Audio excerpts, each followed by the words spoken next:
नमस्कार। बाजार आज और कल में आप सभी का स्वागत है। मैं हूं स्वाति रायना। बताएंगे आपको बाजार का आज का पूरा एक्शन, साथ ही कल के लिए स्ट्रैटेजी और शेयरों में कमाई के शानदार मौके भी। पूछे हमसे सवाल, व्हाट्सएप करें, नंबर है 9582226666। साथ ही आप हमें सोशल मीडिया प्लेटफॉर्म पर जैसे फेसबुक पर @जी बिजनेस ऑनलाइन और ट्विटर पर अपने सवाल @जी बिजनेस पर भेज सकते हैं #बाजार आज और कल लिखकर।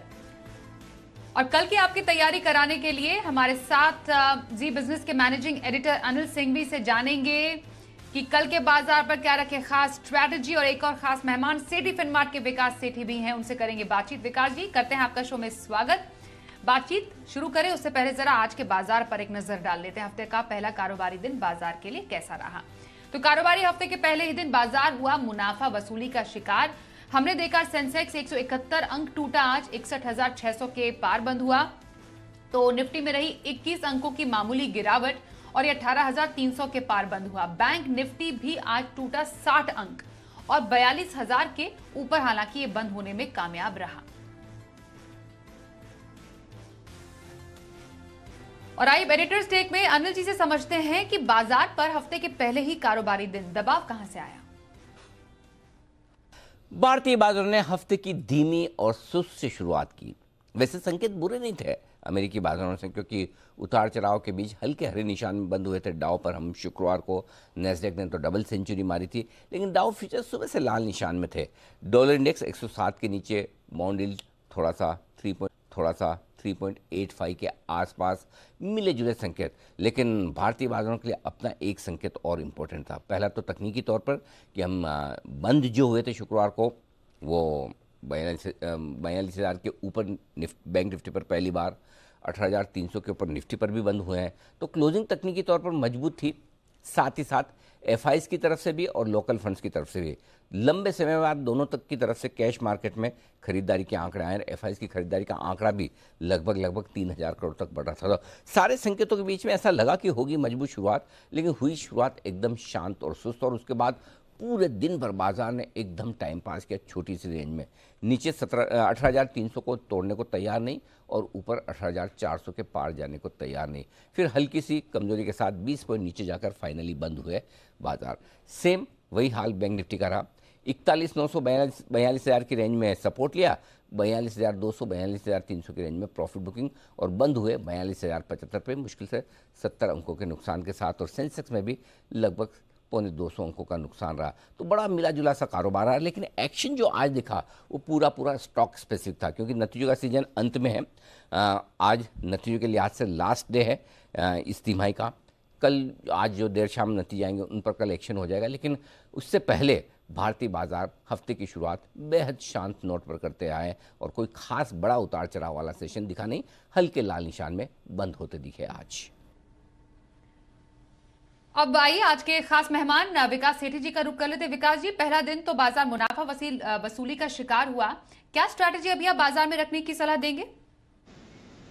नहीं, बिल्कुल स्वाति, देखिए बाजार में तो तेजी का ही माहौल है। अब हम पिछले कुछ दिनों से अच्छी खासी तेजी कर चुके हैं या कर रहे हैं, तो ये जो आज की थोड़ी बहुत कंसोलिडेशन या थोड़ी बहुत प्रॉफिट बुकिंग आना स्वाभाविक है। बाकी निफ्टी के लेवल्स पे जरूर या सेंसेक्स के लेवल्स पे जरूर गिरावट है, बट सेक्टर स्पेसिफिक काफ़ी अच्छे स्टॉक्स ने किए हैं। जैसे आईटी सेक्टर ने आज अच्छा किया, आज मेटल्स ने अच्छा किया, सीमेंट ने अच्छा किया।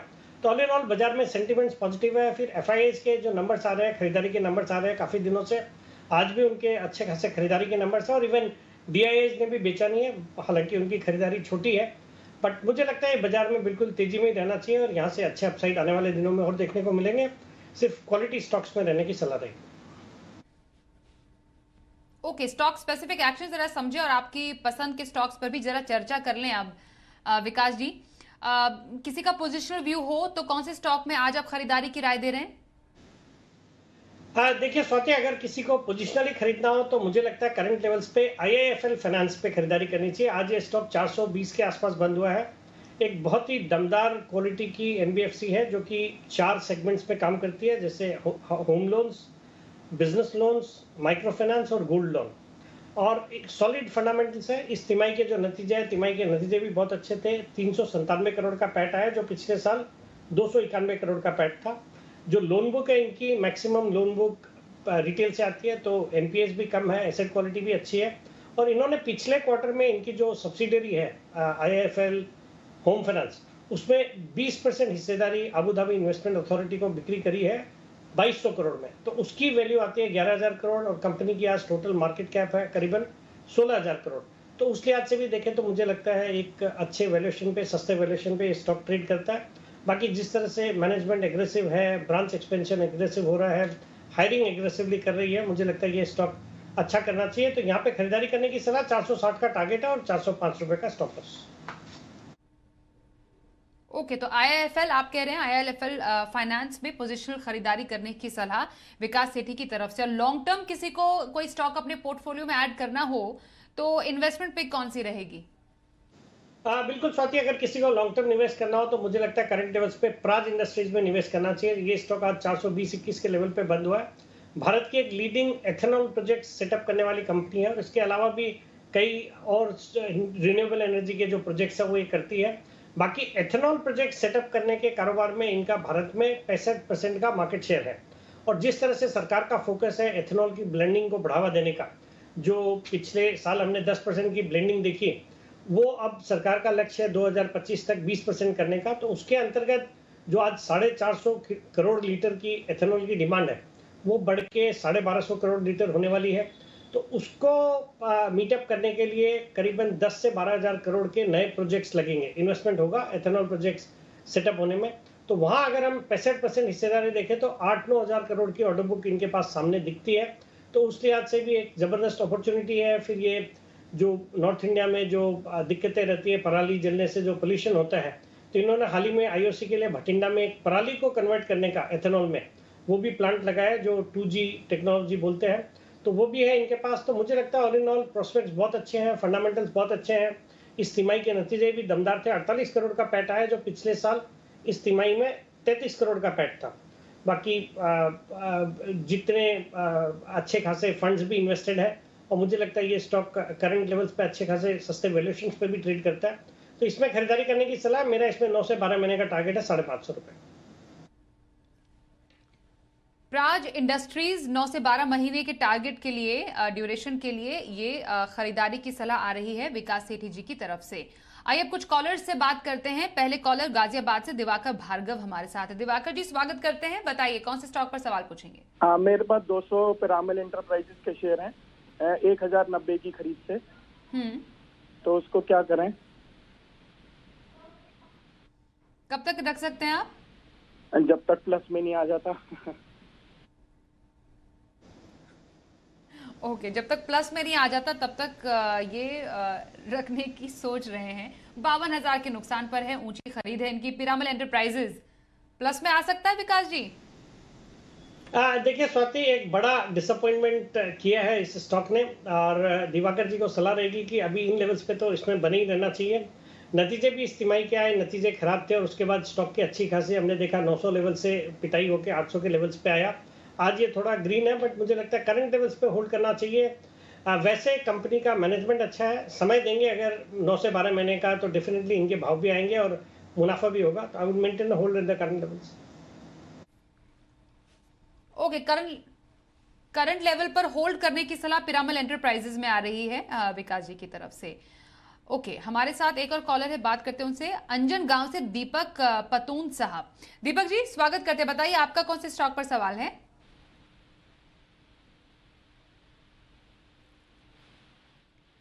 दीपक जी सुन पा रहे हैं? ओके, शायद कॉल कनेक्ट नहीं हो पाया इनका। इंडिया बुल्स हाउसिंग फाइनेंस,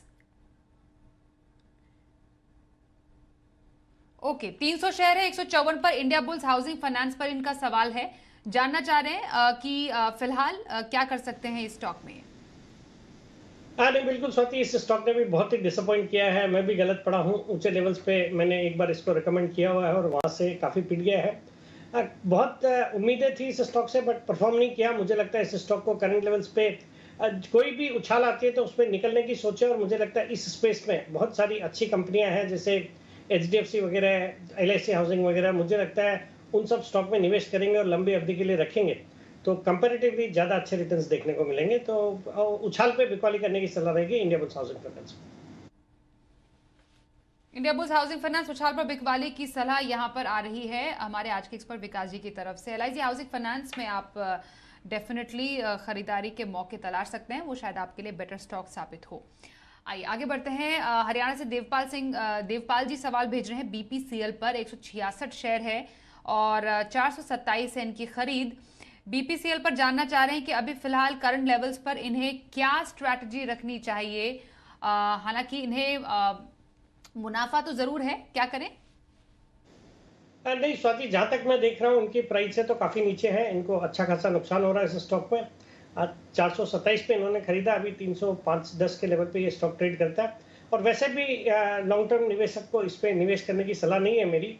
मुझे लगता है ट्रेडिंग के लिए स्टॉक ठीक रहता है, बट बाकी जितने ज्यादा इसमें सरकार का इन्वॉल्वमेंट है पेट्रोल डीजल के प्राइस सेट करने में, फिर क्रूड के फ्लक्चुएशन से स्टॉक में परफॉर्मेंस में उतार चढ़ाव रहता है, तो मुझे लगता है इस स्टॉक में लॉन्ग टर्म निवेशक को रहने का कोई औचित्य नहीं बनता। बाजार में बहुत सारी अपॉर्चुनिटीज है एल्सवेयर, तो कोई भी उछाल में बिकवाली करे, लॉस बुक करके किसी दूसरे स्टॉक में निवेश करेंगे तो ज्यादा अच्छा रहेगा।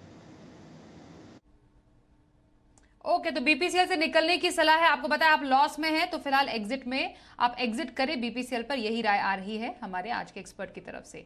चलिए एक कॉलर हमारे साथ है, उनसे बात करते। बताइए, स्वागत करते, अपना नाम बताइए, कौन से स्टॉक पर सवाल है आपका?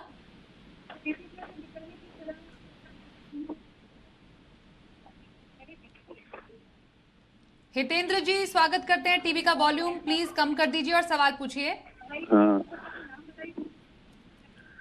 सर, मैं जितेंद्र बहादुर से गुड़गांव से बोल रहा हूँ। ये मेरा जो है एनडीटीवी है, 50 शेयर है, 460 पे। ओके, 50 शेयर 460 पे है। 460 पे सर एनडीटीवी का शेयर है, 50 शेयर। ठीक है, कब तक होल्ड करने की आपकी राय है? पीटी इंजीनियरिंग है सर। ओके, एनडीटीवी पर क्या राय रख रहे हैं सर, लॉन्ग टर्म के लिए अगर ये व्यू रखना चाहें? फिलहाल इनकी खरीद से तो नीचे ही क्लोजिंग हुई है। देखिए स्वाति, इस स्टॉक में भी एक जबरदस्त उछाल देखने को मिला जब इस कंपनी का अधिग्रहण किया अडानी ने, तो उसके बाद से हमने एक तरफा तेजी देखी और स्टॉक 570-75 के हाईज तक गया। इन्होंने ऊंचे लेवल्स में खरीदा है, अभी नुकसान में बैठे हैं, बट इस स्टॉक पे भी मेरी राय रहेगी कि उछाल पे बेचने की मौके ढूंढे। और एक्सपेंसिव लगता है स्टॉक मुझे compare to other stocks in the media sector. मुझे लगता है उछाल पे बिकवाली करना चाहिए। ओके, एनडीटीवी उछाल पर बिकवाली की सलाह आ रही है आप हमारे आज के एक्सपर्ट की तरफ से। आइए अगले कॉलर से बात करते हैं। हमारे साथ है नजीबाबाद से अमन कुमार। अमन जी बहुत स्वागत करते, बताइए आपका कौन से स्टॉक पर सवाल है? हाँ, गुड इवनिंग मैम। मैम मेरे पास ओएनजीसी के 300 शेयर्स हैं और एवरेज प्राइस मेरी 137 की बनी हुई है। ठीक है, तो क्या करना चाहिए मैम इसमें? कब तक का व्यू आपका है? 6 मंथ। ओके, 6 महीने के लिए ओएनजीसी स्ट्रैटेजी रखें क्या विकास जी? नहीं, अगेन स्वाति, इसमें भी मेरी राय सिमिलर रहेगी जैसे मैंने बीपीसीएल के केस में कहा था। काफी गवर्नमेंट इंटरवेंशन वाला सेक्टर है और इनको तो फिर भी लकी है कि इनके भाव के आसपास ही ये स्टॉक अभी ट्रेड कर रहा है। मुझे लगता है इस स्टॉक में करंट लेवल्स पे निकल जाएंगे तो ज़्यादा उचित रहेगा। स्टॉक ज़्यादा कोई वेल्थ क्रिएट करता नहीं है और बाजार में दूसरी बहुत सारी अपॉर्चुनिटीज़ है। अभी मैंने 2 स्टॉक्स और रिकमेंड किया। मुझे लगता है उन सब स्टॉक्स में निवेश करेंगे और लंबी अवधि के लिए रखेंगे तो कंपैरेटिवली ज़्यादा रिटर्न्स और ज़्यादा जल्दी रिटर्न्स बनेंगे। कल के बाजार पर क्या रखी खास स्ट्रैटेजी और बाजार के लिए अहम संकेत, समझते हैं अनिल जी से। जहाँ तक कल के बाजारों का सवाल है, हमारे बाजारों के बंद होने के वक्त डाउ फ्यूचर्स लगभग 125 अंक नीचे ट्रेड कर रहे थे। तो अमेरिका में एक थोड़े कमज़ोर सेशन की आशंका है। नैस्डैक फ्यूचर्स भी लगभग 0.5% नीचे थे। तो देखते हैं आज रात अमेरिका से किस तरह के संकेत मिलते हैं, कल सुबह डाउ फ्यूचर्स क्या कुछ होता है और शुक्रवार के बढ़िया मजबूत एफआईज की खरीदारी के आंकड़ों के बाद क्या वो हाथ रोकते हैं या लगातार खरीदारी करते हैं। ये कुछ एक ट्रेडर्स है जो देखना इंटरेस्टिंग होगा। अब आइए लेवल्स। 18,300 के नीचे आने पर ही थोड़ी बहुत कमजोरी के संकेत आएंगे। ऐसे में जो मजबूत सपोर्ट निफ्टी पर कल के लिए काम करेगा वो होगा 18,175 से 18,250। ये रेंज खरीदारी की जगह बनेगी और ऊपरी स्तरों पर 18,375 से 18,450 की रेंज ऐसी होगी जहां पर प्रॉफिट बुकिंग हल्की फुल्की आने की संभावना। अब आइए बैंक निफ्टी। 42,000 के ऊपर हम बंद होने में कामयाब रहे।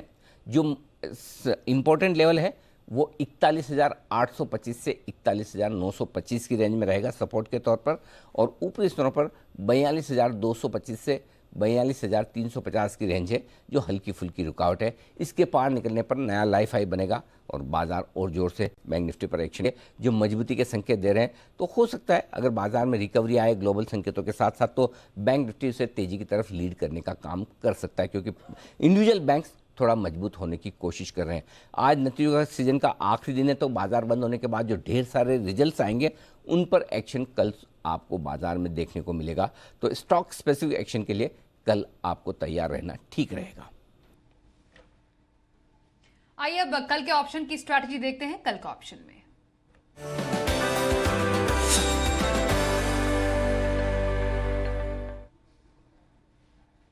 kiranjadar.com के आशीष केलकर हमारे साथ है। आशीष जी, स्वागत करते हैं। बताइए कल ऑप्शन के जरिए कहां पर मौके बन रहे हैं? Very good evening. देखिए, अगर कल आज का मार्केट देखते हैं तो आज मार्केट में हमने आईटी सेक्टर और सीमेंट सेक्टर में अच्छा खासा रुझान देखा था, और मैं मानता हूं कि यहाँ पे कुछ ऐसे स्टॉक्स है जिसमें एक अच्छी खरीदारी देखने को मिली थी, और उसमें से एक स्टॉक मैंने चुना है। अगर कोई एग्रेसिव ट्रेडर है तो ही इस ट्रेड में ट्रेड करे। कोफोर्ज ये पसंदीदा स्टॉक रहेगा कल के ट्रेडिंग सेशन के लिए। कोफोर्ज में 4,000 का कॉल ऑप्शन खरीदारी करने की सलाह होगी। 113 का क्लोज है मेरे ख्याल से आज का। 113 के आसपास ही खरीदारी करना चाहिए। जो स्टॉप लॉस रहेगा वो 95 का रहेगा, और 2 लक्ष्य रहेंगे मेरे। 150 का पहला लक्ष्य रहेगा, 165 का दूसरा लक्ष्य रहेगा, और ये लक्ष्य जो है अगले 2-3 ट्रेडिंग सेशन में हासिल होते हुए दिखाई देने चाहिए। जिस तरह का चार्ट स्ट्रक्चर है, एक बुलिश वेज फॉर्मेशन बनाता हुआ ये चार्ट हमने देखा था, तो कंटिन्यू होने की संभावना है चार्ट के ऊपर। एग्रेसिव ट्रेडर इसको इनिशिएट कर सकते हैं। ओके, तो ये रही आशीष केलकर की ऑप्शन स्ट्रैटेजी। और कल के इंट्राडे ट्रेड के लिए विकास जी, आपकी तरफ से कौन से स्टॉक में खरीदारी की सलाह रहेगी? बिल्कुल स्वाति, जो कल के लिए इंट्राडे में खरीदारी करने की सलाह रहेगी RVNL रेल विकास निगम लिमिटेड पे। मेरा एक पसंदीदा स्टॉक है जो मैंने निचले लेवल पे 39 के आसपास कुछ दिन पहले रिकमेंड किया। आज 54-55 के लेवल पे ये स्टॉक आ गया, बट यहाँ पे भी मुझे लगता है कल एक अच्छी तेजी बन सकती है। एक रेल इंफ्रास्ट्रक्चर प्रोजेक्ट्स को सेटअप करने वाली, इंप्लीमेंट करने वाली एक कंपनी है, और रेलवे से रिलेटेड सेक्टर्स बिल्कुल फोकस में है। जिस तरह से सरकार बहुत ही फोकस में रखी हुई इस सेक्टर को, और आने वाले दिनों में बजट के पहले आमतौर पे रेलवे स्टॉक्स अच्छा करते हैं। बाकी फंडामेंटल्स बहुत अच्छे हैं। हाल ही में नतीजे दमदार थे। 302 करोड़ का पैट आया सितंबर तिमाही में, जो पिछले साल 222 करोड़ का पैट था, और सस्ते वैल्यूएशन पे ट्रेड करता है। 8-9 के मल्टीपल पे अभी भी ये स्टॉक ट्रेड कर रहा है। 3.5% की डिविडेंड यील्ड है, तो इसमें खरीदारी करने की सलाह है। और मुझे लगता है कल के दिन में 60 रुपए तक के लेवल्स आ सकते हैं। 50 का स्टॉप लॉस रखें। इंट्राडे खरीदारी RVNL में करने की सलाह आ रही है विकास सेठी की तरफ से। धन्यवाद करेंगे सर, आप शो में शामिल हुए हमारे साथ। बाजार आज और कल में बस इतना ही। रुकते हैं एक ब्रेक के लिए, पर खबरों का सिलसिला जारी रहेगा। देखते रहिए जी बिजनेस।